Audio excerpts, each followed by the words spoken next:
कर्म दो दिशाओं में चलता है। यदि हम सदाचार से काम लेते हैं तो हम जो बीज बोते हैं उसका परिणाम अच्छा ही होगा। यदि हम गहरे पुण्य कार्य करते हैं तो दुष्परिणाम भुगतने पड़ते हैं।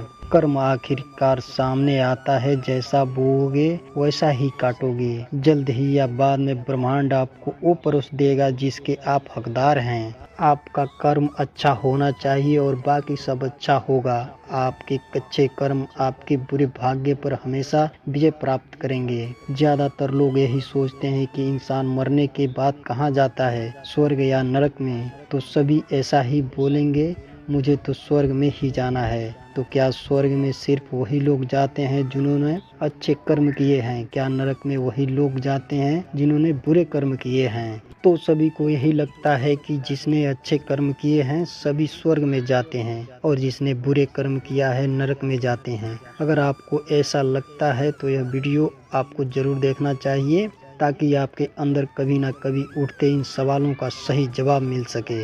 ये कहानी एक साधु और एक नर्तकी की है। किसी छोटे से गांव में साधु रहते थे और उस साधु का काम गांव वालों को उपदेश देना था। उसी गांव में एक नर्तकी रहती थी। उसका काम लोगों के सामने नाचकर गांव के लोगों का मन बहलाना था। पुराने समय की बात है, एक राज्य के छोटे से गांव में एक साधु और एक तवायफ रहती थी जिसका नाम रमैया था। और उस साधु का काम गांव के लोगों को उपदेश देना था। दूसरी तरफ तवायफ, उसका काम लोगों के सामने नाचकर गांव के लोगों का मन बहलाना था। उसी से अपना जीवन यापन कर रही थी।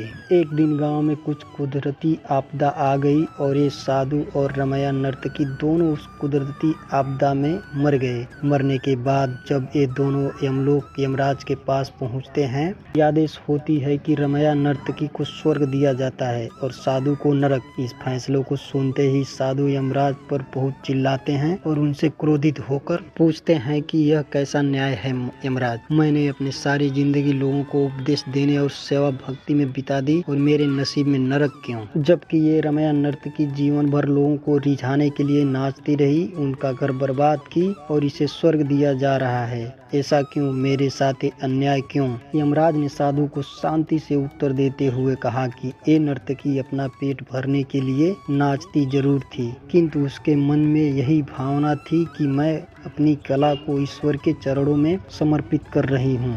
जबकि तुम लोगों को उपदेश देते हुए भी यह सोचते थे कि काश तुम्हें भी रमैया नर्तकी का नाच देखने को मिल जाए। यमराज ने साधु से भी कहा कि तुम ईश्वर के इस महत्वपूर्ण संदेश को भूल गए कि इंसान के कर्म से अधिक कर्म करने के पीछे की भावनाएं मायने रखती हैं और तुम्हारे इस कर्म के पीछे की भावनाओं ने हिसाब से ही तुम्हें नरक मिला है। इस कहानी से हमें यही सीख मिलती है कि हम चाहे कोई भी काम करें, पर हमारी उस काम करने के पीछे की नीयत साफ होनी चाहिए। अगर हमारी नीयत साफ नहीं होती है तो हमें दिखने में भले लगने वाले काम भी पुण्य की जगह पर पाप का ही भागी बना देते हैं। अगली कहानी काफी ज्यादा ज्ञानवर्धक और शिक्षाप्रद है। पुराने समय की बात है। एक दिन मानसेन राजा अपने मंत्री के साथ अपने राज्य का विचरण करने के लिए निकलते हैं। वो देखते हैं कि एक किसान पथरीली और उबड़ खाबड़ घास फूस वाली जमीन पर गहरी नींद में सो रहा था। उस किसान को देखकर राजा अपने मंत्री से कहता है कि जरा इस किसान को देखो,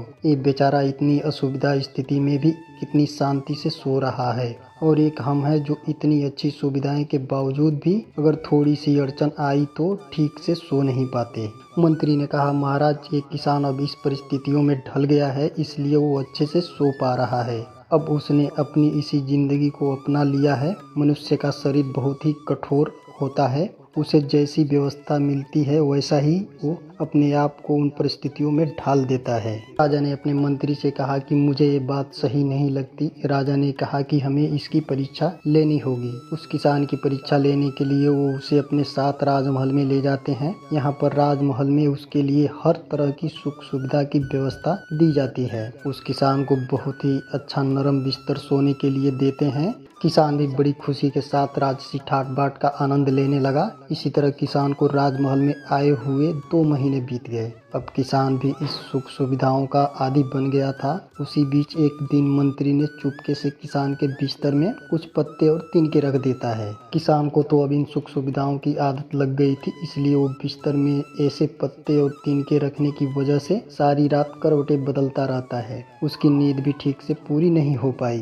किसान की बात सुनकर मंत्री ने तुरंत राजा से कहा कि देखा महाराज, ये वही किसान है जो पथरीली और उबड़ खाबड़ जमीन पर भी गहरी नींद में आराम से सो रहा था। तो ये अब 2 महीने में तो राजमहल सुख सुविधा जीवन का आदी हो गया है। अब तो इसे पत्ते और मुलायम तिनके भी चुभने लगे हैं। देखा महाराज, मेरी कही हुई बात सच निकली। मनुष्य परिस्थितियों के अनुसार ढल जाता है और वो परिस्थितियों का गुलाम बन रह जाता है। मानसेन ने अपने मंत्री से कहा, हाँ, तुमने मुझे उस दिन सच बताया था, इंसान वाकई परिस्थितियों का गुलाम होता है। मानसेन ने अपने मंत्री से कहा, हाँ, तुमने मुझे 3 सच बताया था, इंसान वाकई परिस्थितियों का गुलाम होता है। इंसान को अपने शरीर को ज्यादा सुख सुविधाओं का आदी नहीं बनाना चाहिए, क्योंकि वह वैसे ही बन जाते हैं जैसा हमने अपने आप को बनाया होता है। अगर हमें जरूरत से ज्यादा सुख सुविधाएं मिल जाती हैं तो हम कभी भी उन सुख सुविधाएं वाली परिस्थितियों के बिना नहीं रह पाते। तो यह कहानी आपको कैसी लगी कमेंट बॉक्स में जरूर बताएं।